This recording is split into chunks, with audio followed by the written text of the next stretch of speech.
I am delighted today. This young gentleman was with us yesterday and he made such a great addition to our weapons instruction. We are going to start with sharp, pokey, pointy things. This is my friend Briley Lepine. Briley is a certified fencing instructor at all levels.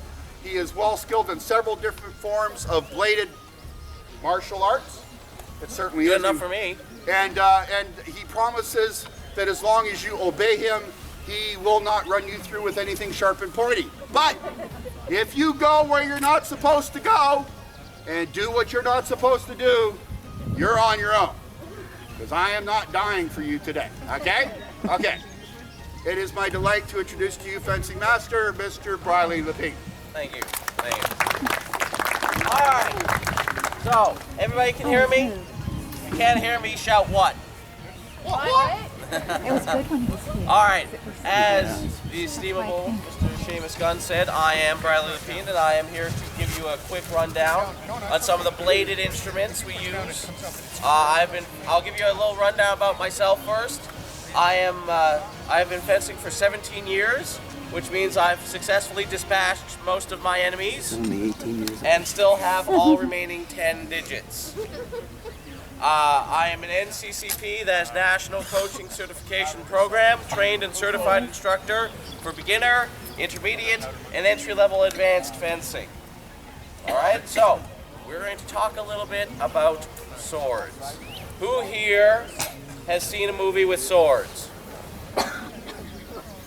What's your favorite movie? Zorro? I love Zorro. And you know what? Zorro contains a very important thing, a very important truism. Pointy end goes in the other man. It was 2 years before I learned that. I like Pirates of the Caribbean. Pirates of the Caribbean. I love Pirates of the Caribbean. What else? Princess Bride. Love Princess Bride. And you know that scene on the rocks where Inigo and Wesley are fighting? Naturally, you expect me to attack with Capoferro. Naturally. But I find Tybalt cancels out Capoferro, unless the enemy has studied his Agrippa, which I have. All those are real fencing masters. What they're doing has nothing to do with what the fencing masters taught, but they are real fencing masters. Now, all of these movies that we've said have one man in common, and that is Bob Anderson. And Bob Anderson was a fencing instructor. He really started Olympic-level fencing in Canada. And in his spare time, he made movies look awesome. So, what we are going to be talking about is a lot to do with Bob Anderson. Swords, like what Seamus has, big, heavy pieces of metal meant to take bits off your opponent. And when you had one of those, what'd you have in your other arm? Shield. You'd have a shield, or you'd have armor, you'd have something else. So that was meant to injure your opponent. It slices, it dices, it even makes juliennes. I'll see you at the cook fire. If you hit it just right. You'd have a shield, you'd have an armor, you'd have something else to prevent bits of you from going flying off. Now, when gunpowder came onto the scene, armor, shields, all of that didn't matter anymore, because there is no armor that could stop a musket ball. Now, what kind of attacks do you think you'd make with this? How would I endanger someone? Rust. Rust? Absolutely. I'd stick them. What else? Anybody? Sir? I don't know. I don't know is a fine answer. I don't know is the start of all wisdom. Slash, cut, absolutely. This blade is just heavy enough to keep cutting, but it is not nearly as heavy as what Seamus showed us to actually do a lot of, limb removal.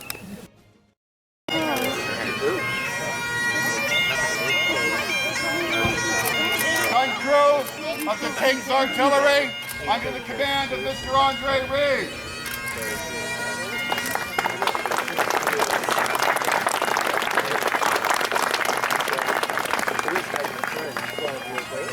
Regiments of foot, call out your number. 15th Regiment of Foot, 28th Regiment of Foot, Sutherland Independent Company.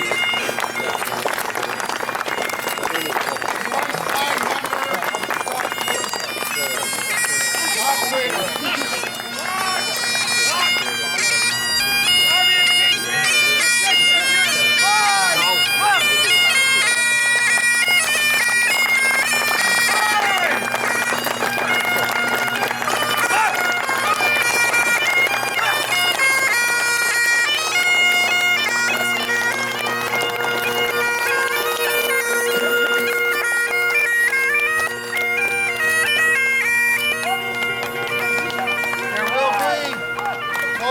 ceremony at the flagpole by the front gate. Chris, it's very good job. Excellent skirmishing, holding the line. It was very powerful. So thank you for that, Piper. Thank you for joining us and also for your lament. So obviously we have some public, so I had the opportunity to talk to them a little bit about what we do, have some pictures, but just this will be kind of the last formal gathering of the group for the weekend. So I want to thank you again for coming out and for serving our cause again so well. Appreciate McLaughlin and his leadership there. Seamus, who's not here, is off talking, and also the Sergeant and Corporal McMorland as well for their work with Camp Guard. So again, my thanks and my appreciation for your efforts to make this a very special weekend. So before we dismiss, a cheer for God, for Scotland, and for King James. Long live the King! Long live the King! Long live the King! Long live the King! Long live the King! Long live the King! God bless Scotland! God bless Scotland. Commanders, you may dismiss your men with my compliments. Thank you.